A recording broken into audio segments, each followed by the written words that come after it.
The Florida Panthers came out firing, but survive a Devils comeback. On today's show, we are going to discuss how the Florida Panthers' performance was very reminiscent of the postseason and how we are feeling about the Panthers' performance through 3 games. You're Locked On Panthers, your daily podcast on the Florida Panthers. Part of the Locked On Podcast Network, your team every day.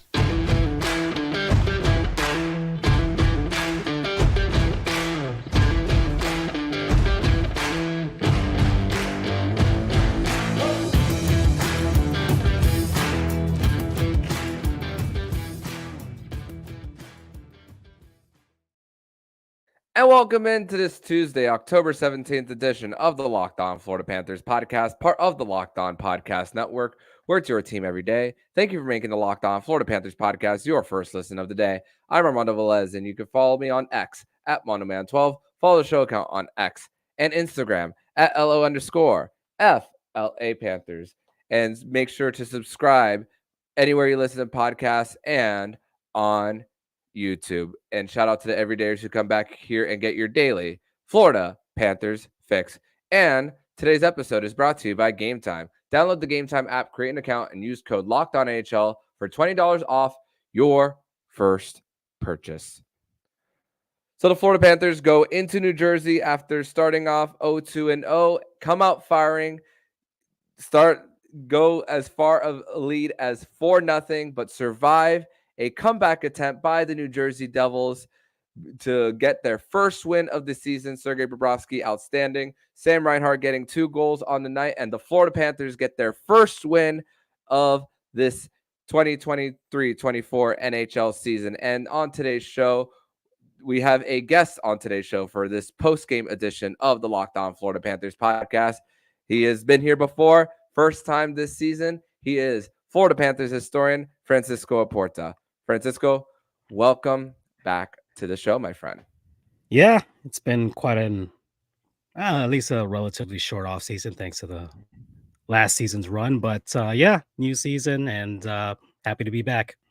Yep, happy that you, for your line of work too, you also being a Marlins historian as well, that it today for you specifically, and for me as well, since I follow the team, that it wasn't a double L today with what happened with the front office and Kim Ng and all that stuff. But yeah, the Florida Panthers did get a win today for this one to get their first win of the season. So let's just go right into this, man. And really the first period for the Panthers, winning in all 3 zones. I mean, the amount of space that the New Jersey Devils did not have on the night is really, and what the Florida Panthers were doing as far as speed, setting the tempo as well, and Sergei Bobrovsky coming out up big in this one. What were really your impressions early on for this Florida Panthers team? I mean, they looked energized. They looked like they were just swarming the puck at all facets of the game. It was completely end-to-end domination by the Panthers as far as puck possession, as far as getting shots, as far as the defense. Like, it was pretty much what we had seen, what a lot of people had seen in the first game against Minnesota. Just these flashes of, okay, that's the Florida Panthers hockey. If we play like that, we should be fine the rest of the way. And ultimately, I mean, that the speed was noticeable on all the ends. I watched both broadcast, the MSG one and the Bally Sports one, and even the MSG one was just like the Panthers just flying out there, and it was great to see. Yeah, no doubt, no doubt, great to see. And then and then Sam Reinhart once again getting on the score sheet. Now that's 3 goals in the last 2 in this young season, and to think that it took him 10 plus games to get on the scoreboard last season. I mean, he's in the contract year, so that definitely has a lot to do with it. What I mean, even the 2 goals for the Panthers early on, and what happened there. I mean, Barkov gets a win on the right wing wall. And then once he gets the puck back to Rodriguez, you have so many New Jersey Devils on one side. You can't. New Jersey wasn't able to get a shot block, so the Panthers had an open right on into the net. Rodriguez shoots it, and then Sam Reinhart redirects another redirection. I mean, with how quick this season, even though they're 1-2-0, what they've done as far as quick passing to just redirect. I mean, they keep other teams on their toes, and even their speed. I mean, Carter Hagee going after Brendan Smith whiffs on a clear, gets a loose puck. His momentum carries him over and getting on that goal backhand, which was such a beauty by Carter Hagee. But then the second period for the Panthers, that specific period took me back to the postseason, where the New Jersey Devils were dominating as far as possessing the puck, getting so many shots on Sergei Bobrovsky. There's so many times where I wrote on my notes Bob in all caps or Bob again. Even like times where he got bumped by Andre Palat, scrambling over and then having to recover to get on top of the crease to make a stop from a point shot, and then the New Jersey Devils moving the puck and quick feed to Eric Halla, and then a glove save with a little bit of mustard, not necessarily like Patrick Waugh style, not like a big save that he had in Detroit last year for Sergei Bobrovsky, but also the amount when it comes to the timely saves and all, and then the Panthers going on the other end. The reminiscing part, the part that's very reminiscent of last year was Bob coming out up big, and then an opportunity comes on the other side. I mean, credit to Dmitry Kulikov on the goal. He doesn't allow the puck to get out of the zone, and then he quickly gets it to Matthew Tkachuk, and then feeds he zips it to Niko Mikkola right on the doorstep, which he's not known as a goal scorer, but I did not have Niko Mikkola as the first goal on my bingo card for the Panthers. But what do you think about that second period? Because the first thing I thought of was the month of May when the Florida Panthers where Bob was really starting to stand on his head. So I was much like you. I wrote it down. When the period ended, I put Bob's period. That was his period. Mm-hmm. He stepped up incredibly well. And yes, that gets your team going. Suddenly everybody's energized and you see what happens. And the Panthers had to go on the kill a couple times there. Oh, a lot of tripping penalties, especially, but Kulikov had a trip, and also Mikkola also had a trip, and the Panthers were able to kill both of those penalties. And then you come back with that pairing of Mikkola and Kulikov, and yeah, I didn't note the Kulikov breaking into that play, flinging it over to Tkachuk, and Tkachuk eyeing Mikkola, who's breaking towards the net and shoots it across the ice, and he just nets it for the Panthers. So that was an incredible play by them. But it still had the Panthers with that speed, and that speed was going throughout that period, even when it seemed like there was controlled chaos with what Bob was doing with the Devils. The Devils were starting to wake up just a tiny bit there, but it was still very much, it still felt like they were in control, still felt like the Panthers were still had great legs under them and were moving the puck. They just didn't feel like they were out of control in that period. Unfortunately, you go into the third and New Jersey wakes up, and it could be a few things. It's the third game of a road trip to open the season. You might have some tired legs for the Panthers just a bit right at the end of that game, but also New Jersey, and just listening to their broadcast, they felt like this team, much like the Panthers, the Devils last season had a lot of comeback victories and had 100+ points. That's a team that's no slouch on the other side. Mm-hmm. So it was completely understandable to think that they would have some sort of response. And even the Panthers should know better than anybody about a team like that. They almost came back against Winnipeg last game. So I think the Panthers got some tired legs. They were caught on their heels a bit, especially like Kulikov. People were ripping that Kulikov-Mikkola pairing in the third, according to the social media presence of Panthers fans out there. But the Devils are no slouch. They were second in the league in expected goals last season. They were fourth in goal scoring in the entire league, just behind the Panthers as far as Corsi percentage as well. And then Hughes and Hershey's were his share. Sorry, I don't know why I said Hershey's kisses. Anyways, they were the first New Jersey Devils players, pair of players to score 80 plus points in a season since Brian Giunta and Panthers great Scott Gomez. So Wow. it's been a while, like 2005-06, I think that was the season. So the Devils have some actual firepower on the other side, and you saw it in that third period. Yeah, and that's a good Devils team. They definitely beat. Helps that they got on the score sheet 59 seconds into the period on OEL's point shot redirected by Sam Reinhart. Got in a little bit of trouble where the New Jersey Devils score on a redirection. I mean, the Panthers weren't giving up a lot of odd man rushes neither prior to that, so that's what really saved them in this one.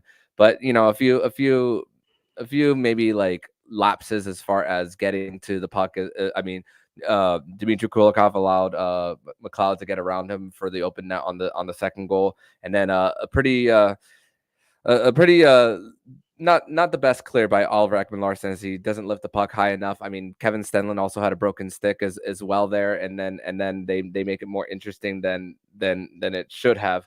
But hey, the team that the Panthers beat, that's a really good hockey team that they beat. So the Panthers should not feel bad about. They should be not they should feel bad. It's they should definitely feel good about this win for sure. Yeah, and they did get away with one at the end because there was a trip. Kulikov Yes, did trip. Kulikov did have a trip. Exactly, and it was not called. And Woo! so that if they had called that, I feel like we'd be talking about an overtime game or a possible shootout because New Jersey had all of the momentum, and even that last minute and a half was just chaos.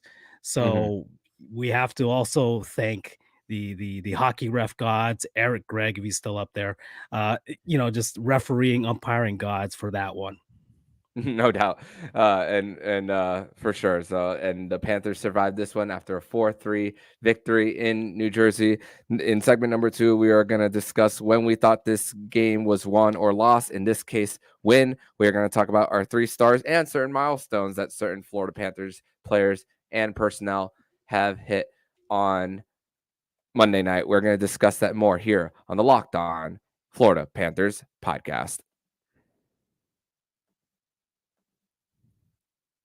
Today's episode is brought to you by Game Time. And you shouldn't have to worry about when you're buying tickets to your next big event. Game Time is the fastest and easiest way to buy tickets for all the sports, music, comedy, and theater events near you. With killer last-minute deals, all-in prices, views from your seat, and their best price guarantee. Game Time takes the guesswork out of buying tickets. Game Time has the deals right on tickets right up to the start of the event and even an hour after it starts. It's the place to find last-minute seats. Find exclusive flash deals and sponsored deals on tickets for football, basketball, hockey, baseball, concerts, comedy, theater, and more. With zone deals, you pick the section and Game Time picks the seats for an average of 18% savings. And the Game Time guarantee means you'll always get the best prices and you'll find tickets in the same section and row for less. Game Time will credit you 110% of the difference. Download the Game Time app, create an account, and use code LOCKEDONHL to get $20 off your first purchase. Terms apply. Again, create an account and redeem code LOCKEDONHL. That's LOCKEDON NHL for $20 off.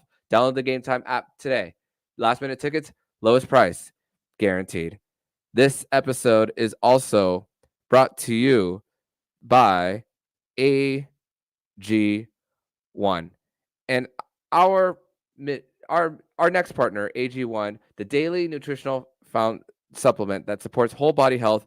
I drink it literally every day. I gave AG1 a try because, being from South Florida, the culture, the Ventanita culture, especially when it comes to coffee, sometimes it can be a little much. So sometimes you need to take a little bit of a break from it. That's why I decided to drink AG1 as a substitute. I drink it in the morning, sometimes in the afternoon before my workout, and to start my day, and it makes me feel great, ready to take on my day.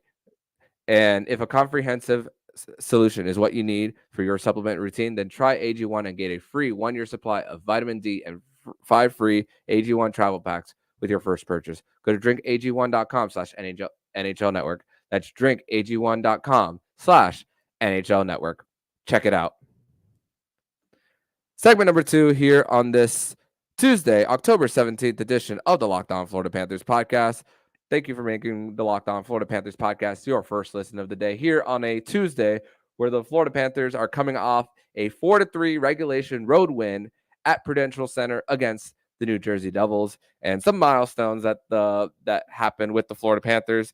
Paul Maurice is now third all-time in games coached in the NHL, just behind Barry Trotz and just behind Scotty Bowman. So likely going to he will be passing Barry Trotz this season from what we saw on the list. Justin sort of makes his NHL debut. Congratulations to him, and definitely needs a little bit of work. I'm not gonna say that he is definitely on the level of Mackie Samoskevich. Saying not I said that Mackie Samoskevich belonged, but I'm not saying that sort of doesn't. But definitely we could see a little bit of more seasoning for the youngster. But congratulations to him. Jono Djokovic signed a 1-year, one-way deal, and Sam Bennett has been moved to IR. And Sergei Bobrovsky with the win is now tied for second all-time in wins in Florida Panthers history, tying John Van Beesbrook. And but Francisco, going into when it comes to this game and just what the Florida Panthers did as far as finding a way to win, going out to that lead 4-0, never trailing, survived the comeback. But for you, sir, when did you think this game was won or lost? But in this case, won. Okay. And also one more other milestone. Sam Reinhart got his 200th career goal. That's correct. Carrying it over from those power play goals, those 32 in the last 2 seasons, he's definitely adding up to that tally. He's definitely, once again, contract year. But yeah. Yeah, so as far as when this game was won, I would have thought it was won sometime in the second period when Bob was making all those fantastic saves and just kind of having that controlled chaos. But unfortunately, that didn't happen. And man, I still have to go back to that missed call at the end of the game with Kulikov. I mean, the Panthers, Kulikov was just caught on his heels. And that was a trip. It was a trip. And we're looking at a different game, possibly with an empty net for New Jersey, 6-on-4 with the power play. And with all that momentum, with the raucous crowd and everything like that, it seemed like that was when the game was really won. Um, but I mean, credit to the Panthers to keep going with that because I mean, New Jersey was still relentless going throughout. We couldn't get the empty netter, and Matthew Tkachuk was definitely out there giving his all as far as trying to keep them without any sort of zone presence at the end to let Bob breathe a little bit. So, if anything, the game was won in that last minute and a half of the third period. I mean, it truly was. It was absolutely missed call, and just the way the Panthers did lock down somehow, you know, that was it. Because I can't really say, oh, it was the second period because it really wasn't. Mm-hmm. Yeah, and for me, it's funny because I thought when the third period started and they scored 59 seconds in, I was like, okay, that's the moment where you thought this game was won or lost. But it's not quite the same answer as yours as far as the Mitch tripped by Dmitry Kulikov. And the moment I thought that this game was won was when Jack Hughes was going on a breakaway, and I believe it was Dmitry Kulikov that was beat on that breakaway. Yep. And Bob, sometimes when you're a goaltender and you see that your defenseman is beat, you have to make a split-second instinctual decision to either stand on top of your crease, stand back, or be aggressive and go for that poke check. And for me, it was Bob going for the poke check to not even allow a shot attempt by Jack Hughes, which, man, that is such a dangerous top six that the New Jersey Devils have, and the way they're fast to pucks, cycling it around. And I believe I've said this early in the show or pre-recording, but Sam Reinhart's speaking about how you don't want to get into a track meet with the New Jersey Devils with how fast they are, and then the fact that you got out to that lead, the fact that you gave yourself a little bit of, I guess, what dealers call in blackjack insurance there. So that was the moment for me that I thought the game was won. And even before the how Bobrovsky was able to read through traffic. I mean, there was a redirection that Tyler Toffoli had right in front of the net on a point shot from Dougie Hamilton, and Sergei Bobrovsky was very quick to get into the butterfly position as well. I mean, look, the New Jersey Devils had 36 shots on goal. Only 22 of them were 5-on-5. Bobrovsky was 21 and 22 on the night. Like, incredible. Like, Yeah. Going. Yeah. He was fantastic. And I think the Panthers defense, those first two periods were a lot better because it seemed to fall apart in that third period. And once again, I'm attributing to New Jersey's adjustments because the Panthers did a really good job boxing in like Jack Hughes at the beginning. They were kind of forcing him to try to break into the zone and having a box, and the wings having to sit on the blue line to see if he can make something happen with like a sauce pass or some sort. And the Panthers were able to kind of take away that part of the game for New Jersey. But then come third period, maybe tired legs, suddenly New Jersey's flying across the ice. And you have to remember they started having a lot more movement in front of Bob. Deflections were a big part of that too. That's how they got their goals. So it started becoming a little more dirty with regards to trying to score that way because Bob was seeing the puck really well tonight, positioning very well. And that was really the only way that they could beat him was through deflections, through movement like that. And when Bob was one-on-one, like you saw with that against Jack Hughes, he was on point. Yeah, no doubt. And what the Panthers were doing in front of him too, where, I mean, 5-on-5, Corsi 4, the Devils 48-39. But the amount of the actual shots that got to the net were 22 of them. So the Panthers defense, they were getting in front as well. Mikkola had 4 blocks. The Sam Reinhart had 3 of them as well. And so, I mean, there's a little bit of that struggle in Winnipeg as well. The breakouts on Saturday were not the most crisp, which was how the Panthers got into their fair share of trouble. But it was not the case on this night. And hey, the Panthers, their defense, second in the league in scoring last year. Not saying that it's gonna be anywhere close to that mark, but so far off to a good start, and we're really seeing the value of Oliver Ekman-Larsson about how great he moves the puck on the power play, which I'm fairly impressed, and just also with Evan Rodriguez as well. I mean, Bill Zito must be smiling so much the fact that he has term on this guy for such a cheap deal too.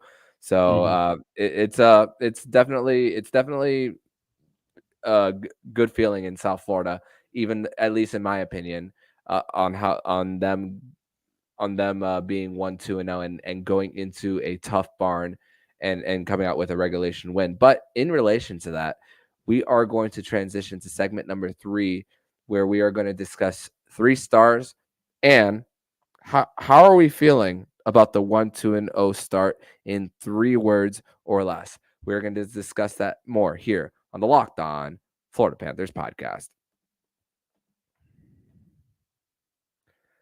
Today's episode is brought to you by FanDuel Sportsbook. And snap into the action this NFL season with FanDuel, America's #1 sportsbook. Right now, new customers get $200 in bonus bets guaranteed when you place a $5 bet. That's $200 in bonus bets, win or lose.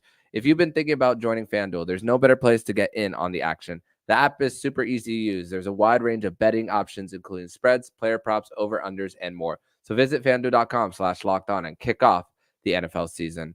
FanDuel is the official sports betting partner of the NFL.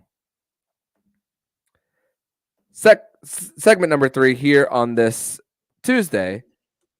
October 17th edition of the Locked On Florida Panthers podcast. Thank you once again for making the Locked On Florida Panthers podcast your first listen of the day. And a programming note for everybody listening is there will be only 3 episodes this week for the show. As you guys saw, there was not a Monday episode. I was celebrating my 30th birthday this week, but also we will have Wine-Ins Wednesday as we'll preview the Leafs, the game against the Leafs, and Wednesday/Thursday will be that travel day for me to head down to Emirates Bank Arena. I almost said FLA Live Arena, Emirates Bank Arena to cover the Florida Panthers versus Toronto Maple Leafs. So we will be, Tuesday, Wednesday, and Friday this week as far as programming for the Locked On Florida Panthers podcast. So, Francisco, 3 stars of the game. I'm not sure if yours will be any different, but these 3 stuck out to me: Sergei Bobrovsky, Matthew Tkachuk, and Sam Reinhart. Those are mine. I think if you have anyone different there, I mean, Sergei Bobrovsky making the timely saves. You spoke about Bob's period. Matthew Tkachuk with 4 assists in the last 2 games. Just incredible, like how he racks up points, finds teammates, even like we even said, getting Niko Mikkola involved there for his first goal as a Panther, which maybe he could surpass his career high in goals this season, being on the Florida Panthers. And then Sam Reinhart, what can we say about the performance of 2 goals and then 3 in the last 2, getting in on the power play and all, and even the amount of takeaways and back checks that in the neutral zone that Sam Reinhart was extremely noticeable in that sense. But so who are your 3 stars of the game? I mean, you picked the same ones that I picked, so Yeah. I mean, it's pretty noticeable with all of them. I mean, you can't also say, I mean, Mikkola got himself a goal as well, but then third period happened and it just a lot of penalties, and it's just you can't really pick him. But yeah, Tkachuk, because even though he did show up on the score sheet with the assist there, but really his play towards the end of the game, just everything on the Oh, yeah. line, and you kind of Diving saw it for in the his puck. eyes that it's like, all right, we've done this many times before in the hardest of circumstances, just a few months ago. So it seemed like they were more determined than anything to lock that game down. Yeah, Sammy Reinhart, you scored 2 goals. You're leading the team in goals so far to start the season. You're having a hot start in comparison to last season. And so, great play for him. And then you got Bob, and yeah, there were 3 goals that went in, but I can't really hang those on Bob himself. Those were deflected passes, are just good goals, power play goal. Like it's still he still was able to keep that game from being any closer in that second period, because they go in at 4-0 starting the third period with just a minute in, and so it seemed like, okay, this game should be locked down, but it wasn't. But even then, Bob, with the controlled chaos, still found a way to just keep them from getting all the way there. And sometimes, yeah, you're gonna have these ugly games, and a goaltender is just gonna have to find a way. He's not gonna. He's standing on his head, in a sense, uh, and just managing that controlled chaos. And he did. He did. So as much as you wouldn't have him as I think he was the second star, right? It was this game. Sammy Reinhart was number 1. I think Eric Holla was the third star for New Jersey, and I forgot who else was the second star, but I think it was Bob himself, given his I performance. I've not seen the actual NHL vote Okay. on that, but just naming my 3, but I haven't seen the other ones. So, but yeah, Okay. so there's feelings around the fan base. I mean, of course, when you're off a Stanley Cup final run and you start your first two games, not things not going your way. Yes, Florida did enough in game 1 to win, just couldn't find the back of the net. But 1-2 and 0. We knew that the start of this season was going to be tough. We I knew was right. and Paul Maurice spoke about the different levels of adversity that they're going to face this time around versus last year. It's a new journey. But if I were to describe the feeling in 3 words or less about the Florida Panthers going 1-2-0, the 3 words that I would use, they got through. What are your 3 words or less on the Florida Panthers going 1-2-0 through these first 3 games? I mean, as far as their play, I think the 3 words would be as we expected. Okay. Just a second year under Paul Maurice's system, and you can see the guys that were there last season have have completely bought in, and you could see the same remnants of that we saw towards the end of the playoff run last season. And you even said it yourself. You saw things that were like, oh, reminiscent of games during that playoff run. So, and Paul Maurice still preaches the same thing. Hey, we got to play like this because this is the way this it's going to be in the playoffs. And so, I think when you think of it that way, it is as we expected. That's how the Panthers should be transitioning into the second season of, all right, same coach, same system, same group of guys, for the most part, same group of guys together to try and get through this. And really, we just have to really just point out the guys that haven't been there. Of course, we got, Evan Rodriguez and Mikkola and Kulikov coming back, and there's still some questions going into the season further along, especially once we start getting some guys, Ekblad and Montour back. So there's a few questions that will be there. Sam Bennett, of course. So I think those are the 3 words that I think really best describe it for me, because I'm not. Yeah, it'd be great if they started out 3-0 and just gangbusters from the start of the season. But this is the Florida Panthers, and they won dirty last season. They had to do it the hard way, and that seems to be where they're most comfortable as far as the way they play. And it's going to be ugly sometimes. Tonight looked like it was going to be very pretty, but then it got ugly, and they still find a way to win the ugly game. Yeah. And let's not forget that it got a little ugly in the middle of the game where Matthew Tkachuk and Niko Mikkola both go to the box Oh, well, and all after some of the history that happened it's got last year as well.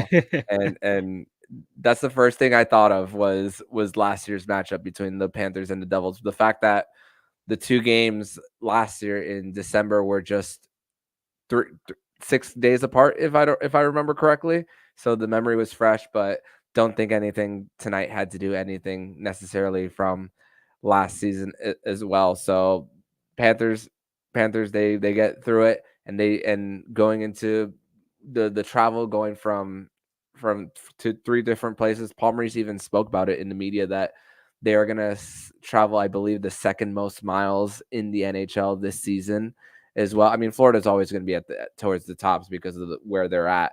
Yeah. But I mean, to go in the middle of the country and Winnipeg, and then back east, and then back home. I mean, that's not an easy feat. And they got the day off. They got the day off yesterday too, and they're getting the day off tomorrow. The Panthers will not be practicing tomorrow. They'll be back at practice from Amerant Bank Arena at 12 o'clock noon to prepare for the Leafs. So Panthers will be getting some much deserved rest tomorrow when they do return home. And the home opener is Thursday night, and I can't wait for it, my friend. And I can't wait to travel down for it. So, Francisco, I want to thank you so much for joining me for this post-game edition of the Locked On Florida Panthers podcast, where the Florida Panthers came off a 4-3 road victory over the New Jersey Devils at The Rock. Tell everybody where they can follow you online, my friend. Yeah, for all the Panthers fans, at FLA Cats History on X, Twitter, whatever you want to call it. I'm there. I'm posting stuff. I'm trying to find just clips and ancient stuff from the Panthers' past 30 years, 30th anniversary season. So that's going to be great to see some of the stuff that they're going to have on Thursday as far as ceremonies and everything like that. Of course, the new banner, really psyched to see what that's going to look like. in comparison to the 96 one. And yeah, and if you're a Marlins fan at Marlins history, just calm down, everybody who's a Marlins fan. They'll get through it. This is not our first rodeo when it comes to this type of stuff. But both of those, and especially FLA Cats history, trying to grow that, trying to get more involved with the Panthers fan base. Because I've been fairly absent thanks to baseball, but I'm back again. So with hockey, so yeah. Awesome. Thank you so much, my friend, and I will see you soon. And if you like what you're hearing, please subscribe to the podcast to be notified every single time the Locked On Florida Panthers podcast jumps into your podcast feed. Don't forget to also subscribe to the other shows on the Locked On NHL network, including Locked On NHL, Locked On Fantasy Hockey, Flip Livingstone, and Steve Roden, and Locked On NHL Prospects. Thank you for making the Locked On Florida Panthers podcast your first listen of the day. And every day, make sure to come back for tomorrow's edition of the Locked On Florida Panthers podcast. As it is a Winans Wednesday edition of the show. We are going to discuss more about the Florida Panthers home opener against the Toronto Maple Leafs. So I'm Armando Velez with Francisco Oporta. And you've been listening to the Locked On Florida Panthers podcast, part of the Locked On Podcast Network. We're your team every day.